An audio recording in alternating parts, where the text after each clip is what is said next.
15 ऑगस्टबद्दल मी 2 शब्द सांगणार आहे. तिरंग्याची तीर खूप काही समजतात. भारत देशाची खरी ओळख काश्मीरचे जगून जातात. नमस्कार, माझे नाव शिवम सोमनाथ पाटील. इयत्ता 2री मध्ये शिकतो. इथे उपस्थित माझ्या देश बांधवांनो, सर्वप्रथम तुम्हाला सर्वांना स्वातंत्र्य दिनाच्या खूप खूप शुभेच्छा. आज 15 ऑगस्ट आपण सर्व इथे आपल्या भारताचा 77वा स्वातंत्र्य दिन साजरा करण्यासाठी एकत्र जमलो आहोत. 15 ऑगस्ट हा दिवस भारतीय इतिहासातील अत्यंत महत्त्वाचा दिवस आहे.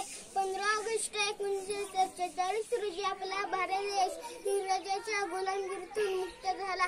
देशात स्वातंत्र्य मिळवून देणे हे सोपे कार्य नव्हते. हे स्वातंत्र्य प्राप्त करण्यासाठी भारतातील असंख्य शूर योद्ध्यांनी आपल्या प्राणांची आहुती दिली आहे. या दिवशी सर्व शाळा, महाविद्यालये व कार्यालयामध्ये ध्वजारोहण, ध्वजवंदन व देशभक्तीपर कार्यक्रमाचे आयोजन केले जाते.